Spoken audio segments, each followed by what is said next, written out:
ಮರುಳು ಮಗನೇ ಶಿವ ಶಿವ ಮನ ಬರಡನೆ ತಾನಕಟ ನಿಮ್ಮೈಶ್ವರ್ಯ ಹಗೆದಾಯಾದ್ಯರುಗಳಭ್ಯುದಯದಲ್ಲಿ ಸೊಗಸೆ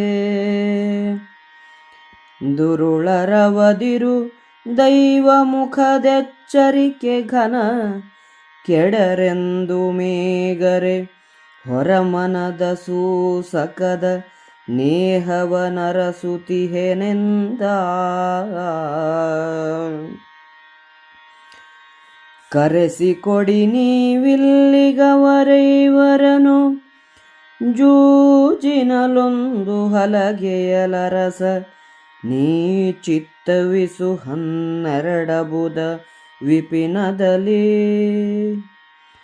ವರುಷವೊಂದಜ್ಞಾತವದರೊಳಗರಿದೆ ವಾದಡೆ ಮರಳಿ ವಿಪಿನಕ್ಕೆ ವರುಷ 12ಕ್ಕೆ ಕೊಡುವೆವು ಮತ್ತೆ ವೀಳಯವಾ ಅಹುದು ಮಂತ್ರವಿದೆಂದು ಚಿತ್ತಕ್ಕೆ ಬಹರೆ ಕಳುಹಿ ಮನುಷ್ಯರನು ಕರೆ ಸಹಿತರನು ವಿದುರಾದಿಗಳ ಕೊಂಡೆಯಕ್ಕೆ ಕಿವಿಗೊಡದೆ ಕುಹಕ ಉಂಟೆ ನಮ್ಮ ಕಳುಹುವುದ ಮತವ ಬೆಸಸೆನಲಿ ನಿಮ್ಮೊಳು ಕುಹಕ ಉಂಟೆ ಮಗನೆ ಕರೆಸುವೆನೀಗ ಪಾಂಡವರ ಪ್ರಾತಿಕಾಮಿಕ ಬಾ ಯುಧಿಷ್ಠಿರ ಭೂತಳೇಶನ ಕರೆದು ತಾರೈ ತಾತ ಕಳುಹಿದನೆಂಬುದಿಂದ್ರಪ್ರಸ್ಥದಲ್ಲಿರಲಿ ಪ್ರೀತಿಪೂರ್ವಕವಲ್ಲದಿಲ್ಲಿ ವಿಘಾತಿ ಇಲ್ಲೆಂದು ಚಿತವಚನದೊಳಾತಗಳನ್ನೊಡಗೊಂಡು ಬಾ ಹೋಗೆಂದನಂದನೃಪ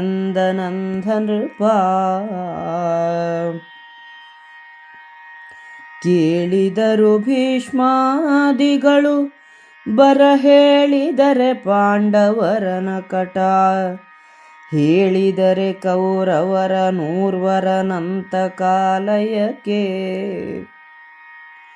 ಹೇಳಿದರೆ ಹೇಳಿಗೆಯ ಹಾವಿನ ಮೇಲೂ ಮುಚ್ಚಳ ಮುರಿಯಲೆಂದಿದ ಕೇಳಿದೆವೆ ಕೌತುಕವನೆಂದರು ಕುದಿದು ತಮ್ಮೊಳಗೆ.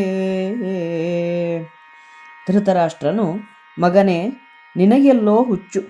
ನಾನು ಬರಡು ಮನಸ್ಸಿನವನಲ್ಲ. ನನಗೆ ನಿಮ್ಮ ಐಶ್ವರ್ಯದ ಮೇಲೆ ದ್ವೇಷ, ದಾಯಾದಿಗಳ ಅಭ್ಯುದಯದಲ್ಲಿ ಸಂತೋಷ ಇದೆ ಎಂದು ತಿಳಿದೆಯಾ? ಅವರು ದುಷ್ಟರು. ದೈವ ಸದಾ ಜಾಗೃತವಾಗಿರುತ್ತದೆ. ಅವರು ಕೆಡುವುದಿಲ್ಲ ಎಂದು ಬಾಯಿ ತುದಿಯ ಮಾತಾಡುತ್ತಾ ಸ್ನೇಹದ ಲೇಪವನ್ನು ನಾನು ನಟಿಸುತ್ತಿದ್ದೇನೆ ಎಂದನು. ದುರ್ಯೋಧನನು, ನೀವು ಇಲ್ಲಿಗೆ ಪಾಂಡವರನ್ನು ಕರೆಸಿರಿ. ಒಂದೇ ಹಲಗೆಯ ಪಗಡೆಯಾಟ. ಅದರಲ್ಲಿ ಅವರನ್ನು ಸೋಲಿಸಿ 12 ವರ್ಷ ವನವಾಸ, 1 ವರ್ಷ ಅಜ್ಞಾತವಾಸಕ್ಕೆ ಕಳಿಸಿಬಿಡುತ್ತೇವೆ. ಅಜ್ಞಾತವಾಸದಲ್ಲಿ ಅವರನ್ನು ನಾವು ಗುರುತಿಸಿದರೆ ಮತ್ತೆ 12 ವರ್ಷ ವನವಾಸಕ್ಕೆ ಹೋಗಬೇಕೆಂಬುದು ಪಣ.